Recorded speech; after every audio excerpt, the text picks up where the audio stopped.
আমার নাম আরুষি। এই গল্পটা আমার মেয়ে অদিতি আর ওর জীবন নিয়ে। আমি উত্তরপ্রদেশের বিজনৌরের একটি ছোট শহরে থাকি। আমি যখন বিধবা হলাম, আমার বাবা মা আমাকে এমন একজনের সাথে দ্বিতীয় বিয়ে দিলেন, যার আগে থেকেই একটি ছেলে ছিল আর আমারও একটি মেয়ে ছিল। আমার ছেলে আর মেয়ে একই ঘরে ঘুমাতো, কিন্তু সকালে উঠেই আমার মেয়ে প্রতিদিন চাদর পাল্টে দিত, তারপর লুকিয়ে পুরনো চাদরটা ধুয়ে স্নান করতে যেত। অনেক সময় আমার মেয়ে অজ্ঞানও হয়ে যেত এবং দিন দিন দুর্বল হয়ে পড়ছিল। একদিন সকালে উঠে তাড়াতাড়ি মেয়ের ঘরে গেলাম, কিন্তু ভেতরের দৃশ্য দেখে আমি লজ্জায় মাথা নিচু করে ফেললাম। আমার মন থেকে শুধু এই কথাই বের হলো যে ভগবান যেন কোনো মাকে এমন দৃশ্য না দেখান, কারণ তারা ছিল আমার ছেলে আর মেয়ে। আমার ১৬ বছর বয়সে বিয়ে হয়েছিল, আর বিয়ের ২ বছর পরেই আমি বিধবা হলাম, যখন আমার বয়স ১৮। আমি বাবা মায়ের একমাত্র মেয়ে ছিলাম, কিন্তু আমার মনে হতো আমি তাদের উপর একটি বিরাট বোঝা। আমার জন্ম হওয়ার পর আমার মা কোনো খুশি দেখতে পাননি, আর আমার বাবা তো ছেলে চাইতেন, তাই তিনি আমাকে পছন্দ করতেন না এবং সবসময় দূরে থাকতেন। তিনি আমাকে মন থেকে ভালোবাসতেন না, নিজের মনে করতেন না এবং খুব রাগ করতেন। কিছু পারিবারিক কারণে আমার বাবা দ্বিতীয় বিয়ে করতে পারেননি, আর এই কারণেই তিনি আমাকে খুব ঘৃণা করতেন এবং সব সময় কড়াভাবে কথা বলতেন। এই কারণেই তিনি আমার বিয়ে তাড়াতাড়ি করিয়ে দিয়েছিলেন। আমার স্বামী সরকারি স্কুলের শিক্ষক ছিলেন।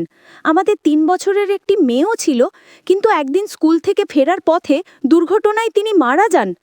সেই দিনটি আমার জন্য কোনো কেয়ামতের থেকে কম ছিল না। আমার ওপর দুঃখের পাহাড় ভেঙে পড়েছিল। কিছুদিন পর আমার শ্বশুর শাশুড়িও আমাকে আমার বাবা মায়ের বাড়ি পাঠিয়ে দিলেন। হয়তো আমি তাদের কাছেও বোঝা ছিলাম, তারা আমাকে ভালো মনে করতেন না।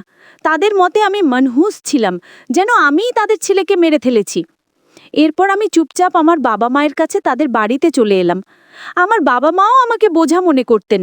আমি আমার মেয়েকে বুকে জড়িয়ে একা একা খুব কাঁদতাম। কিছুদিন পর আমার বাবা মা আমার দ্বিতীয় বিয়ে দিলেন, এমন একজনের সাথে যার আগে থেকেই একটি ছেলে ছিল আর আমারও একটি মেয়ে ছিল। আমরা দুজনেই একই রকম ছিলাম, তাই আমাদের বিয়ে হয়ে গেল, কারণ আমার ভালো সম্বন্ধও আসতো না। তার ছেলে আমার মেয়ের থেকে ১ বছরের ছোট ছিল। তার ছেলের নাম ছিল অভিষেক আর আমার মেয়ের নাম অদিতি। আমরা একসাথে থাকতে শুরু করলাম, আর এভাবেই সময় কাটতে লাগলো। দেখতে দেখতে অদিতির বয়স হলো ১৬ বছর আর অভিষেকের ১৫ বছর। এর মধ্যেই অভিষেকের বাবারও মৃত্যু হলো। তিনিও এই পৃথিবী ছেড়ে চলে গেলেন। আমার দ্বিতীয় স্বামীও চিরকালের জন্য আমাদের ছেড়ে চলে গেলেন। তার সবসময় শরীর খারাপ থাকতো, নানা রোগে তাকে ধরেছিল, কিন্তু তার অসুস্থতার সাথেও কোনো মতে সংসার চলছিল। তার চলে যাওয়ার পর যেন ঘরে সব আনন্দ চলে গেল। আমাদের নিজেদের বাড়ি ছিল বলে ভাড়ার চিন্তা ছিল না। আমাদের বাড়িতেই একটি ছোট মুদি দোকান ছিল। একদিন যখন আমরা সবাই ঘুমাচ্ছিলাম, হঠাৎ খুব জোরে একটি আওয়াজ হলো। আমার বুক ধড়ফড় করে উঠল। আমি খুব ভয় পেয়ে গেলাম। দেখলাম আওয়াজটা অভিষেকের ঘর থেকে এসেছে। আমি তার ঘরের দিকে দৌড়ে গেলাম, আর দেখেই অবাক হয়ে গেলাম। ঘরের ছাদ ভেঙে পড়েছে। এটা দেখে আমি ঘাবড়ে গেলাম। আমার ভয় হচ্ছিল যে অভিষেক হয়তো ছাদের নিচে চাপা পড়েছে। যখন আমি কাছে গিয়ে দেখলাম অভিষেক মরেনি। সে হয়তো বাথরুমে যাওয়ার জন্য উঠেছিল, তাই তার জীবন বেঁচে যায়, কারণ তার ঘরের ছাদ ভেঙে গিয়েছিল। আমি ঈশ্বরের কাছে ধন্যবাদ জানালাম যে অভিষেক কোনো আঘাত পায়নি। যদি তার কিছু হয়ে যেত, তাহলে আমি তার স্বর্গত বাবাকে কি মুখ দেখাতাম। কিন্তু এখন আমাদের কাছে এত টাকা ছিল না যে আমরা সেই ছাদটি আবার বানাতে পারতাম। ঘরটা তো দফা রফা হয়ে গিয়েছিল, পুরো ছাদ ভেঙে গিয়েছিল, আর আমরা সেটাকে ওর অবস্থাতেই ছেড়ে দিলাম।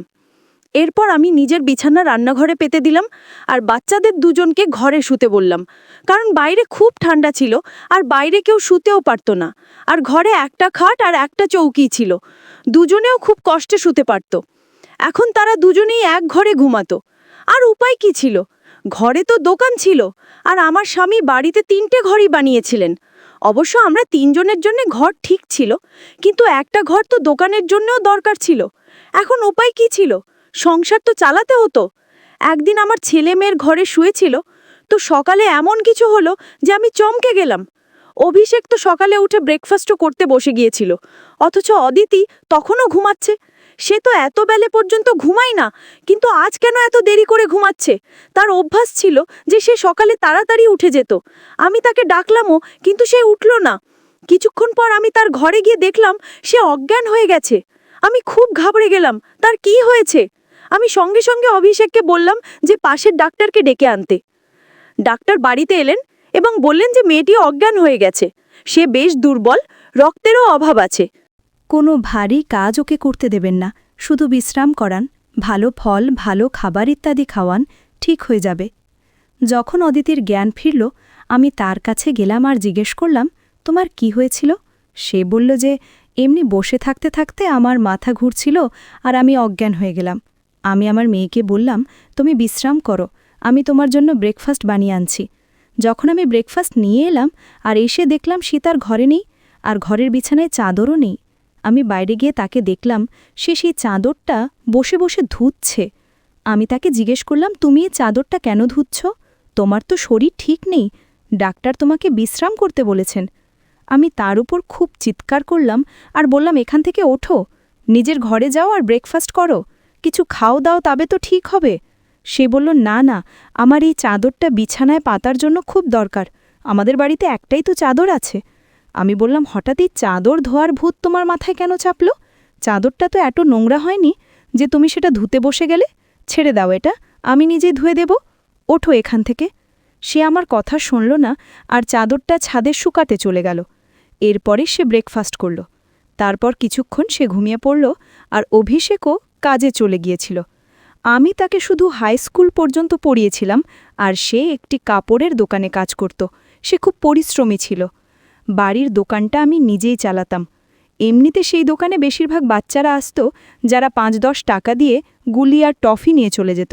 এভাবে তো কাজ চলবে না। আমি খুব চিন্তিত ছিলাম, কিন্তু এই কথা আমি আমার সন্তানদের কখনো বলিনি, অভিষেককেও কিছু বলিনি, কারণ সে তো আগেই চাকরি করছিল। এখন যদি এই কথা বলতাম তাহলে সে আরও বেশি চিন্তিত হয়ে পড়ত। কিন্তু আমি নিজে খুব চিন্তিত হয়ে পড়েছিলাম। উপর থেকে ডাক্তার বলেছিল মেয়েকে ভালো জিনিস খাওয়াতে, কিন্তু ঘরে তো ডাল রুটিরও পুরো টাকা হচ্ছিল না। ঘরের খরচ চালানো খুব কঠিন হচ্ছিল। কিন্তু একদিন খুব অদ্ভুত কিছু হলো। আমি আমার ছেলে অভিষেক আর অদিতিকে এমন কিছু কথা বলতে শুনলাম যা আমার একদমই বোধগম্য হচ্ছিল না। আমার ছেলে বলল, তুমি তো এখনই নিজের শরীর খারাপ করে ফেলেছ, এভাবে তো চলবে না। যদি তোমার এত কষ্ট হয় তাহলে আমরা এসব করতে পারবো না। আমার মেয়ে বলল, না, আমার এই কাজটা করতে হবে, এমন সুযোগ বারবার আসে না, আর আমি কি জানতাম যে আমার সাথে এসব হয়ে যাবে? আমি তো জানতামই না যে আমার মধ্যে এত শক্তি নেই। আমার ছেলে বলল, এখন তো তোমার জানা আছে, আমি তোমার জীবনকে বাজি লাগাতে পারি না। তো আমার মেয়ের বক্তব্য ছিল, না, শুধু ২-৪ সপ্তাহের কথা, এরপর এই সুযোগ আর আসবে না। এসব কি হচ্ছিল? আমি কিছু বুঝতে পারছিলাম না। এই দুজন কি কথা বলছে? একদিন তো আমি এমন কিছু দেখলাম যা দেখে আমি স্তব্ধ হয়ে গেলাম। সকালে সকালেই আমার মেয়ে আবার চাদর ধুয়ে ছাদে শুকাতে দিল, আর সে একপাশে দাঁড়িয়ে বমি করছিল। আমি বললাম, তোমার কি হয়েছে? সে ঘাবড়ে গেল আর বলতে লাগলো, হঠাৎ আমার মন খারাপ হয়ে গেল। আমি বললাম, মন খারাপ হয়ে গেল মানে কি? তুমি কি বলছো? আর চাদরটা বারবার ধোও কেন? কি লুকাচ্ছ আমার কাছে? যদি আমি জানতে পারি যে তুমি এমন কোনো কাজ করেছ যাতে আমার আর তোমার বাবার সম্মান বিপদে পড়ে গেছে, তাহলে আমি তোমাকে কখনো ক্ষমা করব না। আমার মেয়ে অবাক হয়ে গেল। সে বলল, মা, আপনি কি ধরনের কথা বলছেন? আপনি যা ভাবছেন তেমন কিছুই নয়। মনে হচ্ছে আজ আপনি কোনো সিনেমা দেখেছেন, বা কেউ আপনার বিরুদ্ধে আমার কান ভরে দিয়েছে যে আপনি এমন কথা বলছেন। আমি কেন এমন করব? আর যদি আমি এই চাদরটা ধুয়ে থাকি তাহলে কি হয়েছে? চাদর নোংরা হয়ে গিয়েছিল তাই ধুয়ে দিয়েছি। আপনি জানেন যে কয়েকদিন ধরে আমার শরীর খারাপ, তাই ওষুধ খাবার ফলে আমার পেটেও গণ্ডগোল হচ্ছে। যদি আমার বমি এসে থাকে তাহলে এর আর কোনো মানে নেই। আমার মেয়ে আমার সাথে এভাবে কথা বলছিল। আমি তার গালে একটা চড় মারলাম আর সে মাটিতে পড়ে গেল। ঠিক তখনই অভিষেকও এসে গেল। সে বলল, মা, আপনি এটা কি করছেন? আপনি ওর গায়ে হাত তুললেন কেন? তো আমি তাকে বললাম, হ্যাঁ, আমি ওকে মেরেছি, ওর গায়ে হাত তুলেছি। এটা তো আমার অনেক আগেই করা উচিত ছিল, কিন্তু এখন আমি পুরোপুরি বিষয়ের গভীরে পৌঁছতে পারিনি। যেদিন আমি তোমাদের দুজনের ব্যাপারে জানতে পারবো সেদিন দেখবে। এখন আমার নিজেরই জানা ছিল না যে আমার কি হয়ে গেছিল। আমার মনে যে কথা আসছিল আমি সেটাই বলছিলাম, যা আমার এভাবে করা উচিত ছিল না। রাতে হঠাৎ আমার ঘুম ভেঙে গেল আর আমি দেখলাম যে আমার বাচ্চাদের ঘরের আলো জ্বলছে। এই সময় তারা কি করছিল? তাদের তো এই সময় ঘুমিয়ে পড়া উচিত। আর তারা তো আমাকে সন্ধে বলেছিল যে আজ তারা তাড়াতাড়ি ঘুমিয়ে পড়বে। আমি যখন ঘরের কাছে গেলাম তখন তারা শুধু জেগে ছিল না, কথা বলছিল। কোনো একটা বিষয় খুব খুশি হচ্ছিল। আমার ছেলে বলছিল যে তুমি খুব ভাগ্যবতী। তো মেয়ে বলতে লাগলো, হ্যাঁ ভাগ্যবতী তো আমি, কিন্তু কাল আবার যখন আমার শরীর খারাপ হবে তখন মা আমাকে দেখে খুব চিন্তিত হবেন। ছেলে বলল, আর কিছুদিন সামলে নাও, তারপর সব ঠিক হয়ে যাবে। তাদের কথা শুনে আমি অবাক হয়ে গেলাম। আজ আমি থাকতে পারলাম না। আমি ঘরের দরজা খোলার চেষ্টা করলাম, তো আমি অবাক হয়ে গেলাম। তারা দরজা ভেতর থেকে বন্ধ করে রেখেছিল কেন? কারণ কি ছিল দরজা ভেতর থেকে বন্ধ করার? এমনিতে এখন আবহাওয়া বদলাচ্ছিল, তাদের দরজা খুলে শোয়া উচিত ছিল। আমি দরজায় বারবার কড়া নাড়তে শুরু করলাম, কিন্তু এভাবে কড়া নাড়ার পরেও তারা দরজা খুলতে আধ ঘন্টা লাগিয়ে দিল। আর এরপর যখন আমি ঘরে দেখলাম তখন তারা ছাড়া ঘরে আর কেউ ছিল না। আর তারা দুজন এমন মুখ করে বসেছিল যেন ঘুম থেকে সবে উঠেছে। আমি বললাম, এত দেরিতে দরজা খুললে কেন? তো তারা বলতে লাগলো, আমরা ঘুমাচ্ছিলাম। আমি বললাম, মিথ্যে বলো না, তোমরা জেগেছিলে আর কথা বলছিলে। তারা বলল, আমরা কেন এই সময় জেগে থাকব, আর কেনই বা কথা বলবো? আমাদের কাল কোনো পরীক্ষা তো নেই যে আমরা প্রস্তুতি নেব আর জেগে থাকব। আমরা তো ঘুমাচ্ছিলাম। তাদের দুজনের আচরণ আমার বোধগম্য হচ্ছিল না। আমার কাছে বলার মতো কোনো শব্দ ছিল না। তাদের কথা আমি বুঝতে পারছিলাম না, কারণ তারা দুজন তো এমনভাবেই বসেছিল যেন ঘুম থেকে এখনই উঠেছে। এরপর আমি তাদের কিছু বললাম না আর সেখান থেকে চলে গেলাম। কিন্তু আমি ভাবছিলাম যে কোনো না কোনো গোলমাল তো অবশ্যই আছে। একদিন আমি অবাক হয়ে দেখলাম আমার মেয়ের হাতে নীল রঙের দাগও ছিল। এগুলো তো আঘাতের চিহ্ন ছিল। আমি বুঝতে পারছিলাম না তার কি লেগেছিল। আমি তাকে জিজ্ঞেস করলাম, তো সে বলল যে ছুরি লেগেছে। কিন্তু ছুরি তো আঙুলে লাগে, হাতে নয়। আমার মেয়ে কোনো না কোনো কথা এমন কিছু ছিল যা আমার কাছ থেকে লুকাচ্ছিল।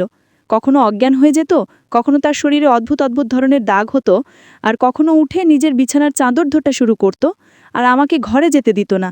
আমার মন যেদিকে যাচ্ছিল আমি সেভাবে ভাবতে চাইছিলাম না। আমার ভুল ছিল, আমি আগুন আর জলকে কেন একসাথে রাখলাম? আমার এরকম করা উচিত ছিল না। আমি ঠিক করে নিলাম যে আমাকে এখন কি করতে হবে। আমি যুবক ছেলে আর মেয়েকে একসাথে ঘরে শুতে দিতে পারতাম না। ভুল তো আমারই ছিল।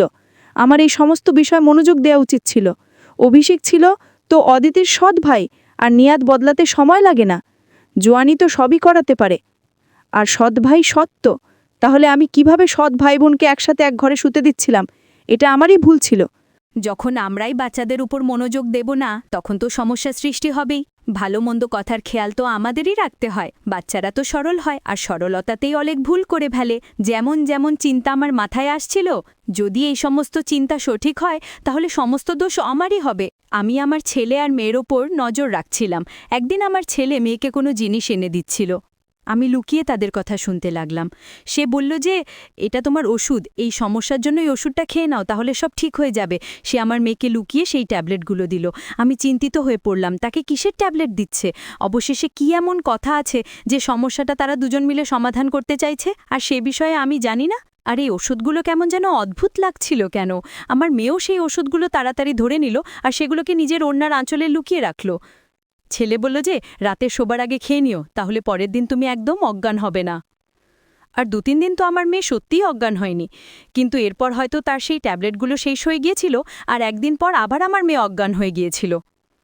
আমার ছেলেও বাড়িতে ছিল না, তাই আমি আজ সুযোগ নেওয়ার কথা ভাবলাম।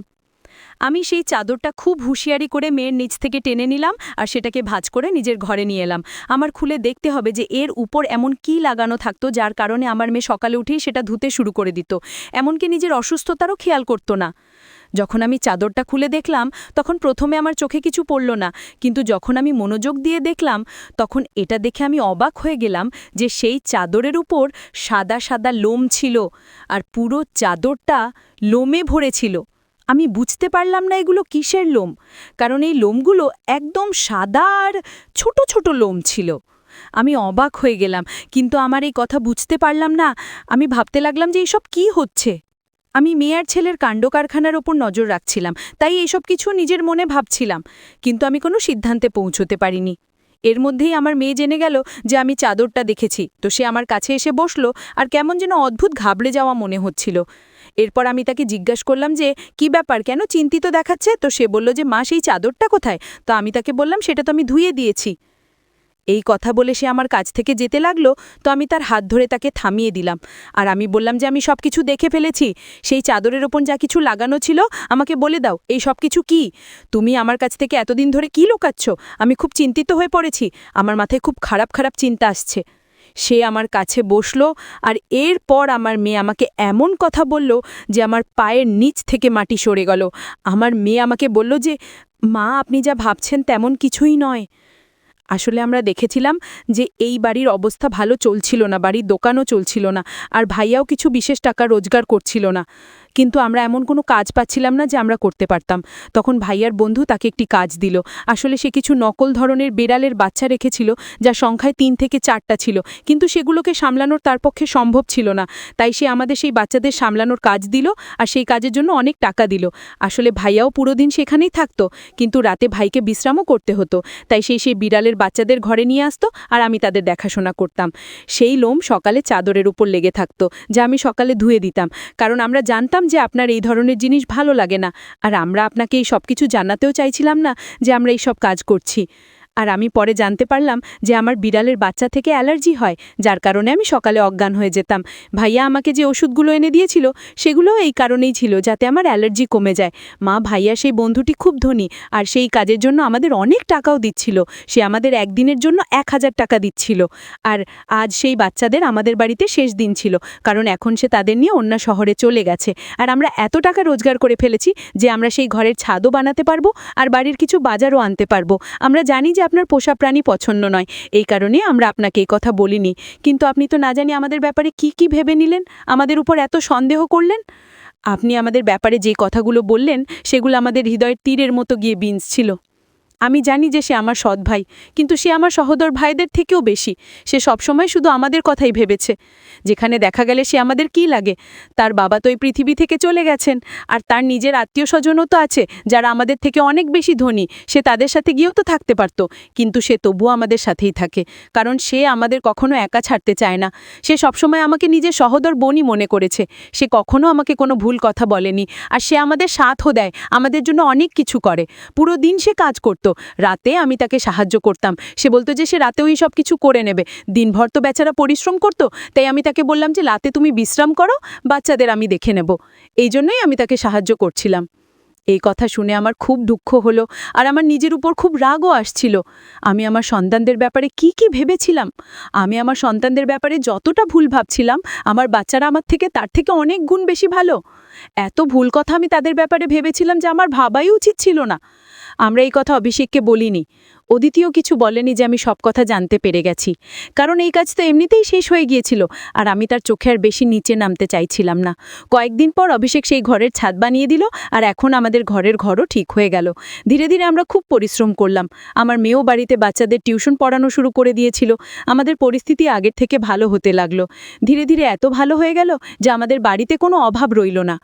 জীবন আমার সাথে খুব খারাপ করেছিল, কিন্তু ভালো এই করেছিল যে আমাকে খুব ভালো আর নেক সন্তান দিয়েছে। তারা আমার নিজেরই হোক বা পরের, ঈশ্বরের কৃপায় আমার উভয় সন্তান খুব পরিশ্রমী, আর এই কথা বোঝে যে এখন তাদের পরিশ্রমের দিন। হাত ঘুটিয়ে বসে থাকতে পারবে না, কারণ তাদের মাথার উপর বাবার ছায়া ছিল না, আর আমিও বিশেষ কিছু করতে পারতাম না। এই কথাটার অনুভূতি তাদের ছিল, আর এটা একটা খুব বড় ব্যাপার। ঈশ্বরের কৃপা যে এখন সব ঠিক হয়ে গেছে। উপরওয়ালার লাখ লাখ শুকুর। যেমন আমি ভাবছিলাম তেমন কিছুই হয়নি, কিন্তু এমন হতেও পারত। আর যদি এমনটা হতো তাহলে আমি কোথায় যেতাম? শেষমেশ শুধু এটুকুই বলতে পারি যে উপরওয়ালা যা চান তাই হয়। আমার বাচ্চারা খুব বুঝদার, আর তাদের মনে এমন কোনো কথা নেই।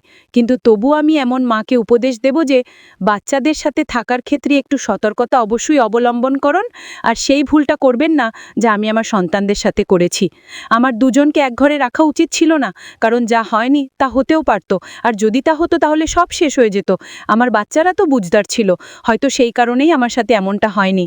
নিজের বাচ্চাদের খেয়াল রাখুন, তাদের জীবনের উপরও খেয়াল রাখুন, আর তারা কখন কি করছে সেই বিষয়ে পুরো তথ্য রাখুন। আর বাচ্চাদের ভালোবাসা দেওয়ার সাথে সাথে একটু কঠোরতাও রাখুন, আর তারা কি ভুল করছে না কি করছে না এই সমস্ত বিষয় তাদের কাছ থেকে তথ্য নিতে থাকুন। আর এই কথার খেয়াল রাখুন যে যখন বাচ্চারা যুবক হয়ে যায় তখন তাদের বিছানা আলাদা করে দেওয়া উচিত। আপনাদেরও এটাই বলবো যে নিজের বাচ্চাদের খেয়াল রাখুন। বন্ধুরা, আশা করি আপনাদের আমাদের গল্পটি পছন্দ হয়েছে।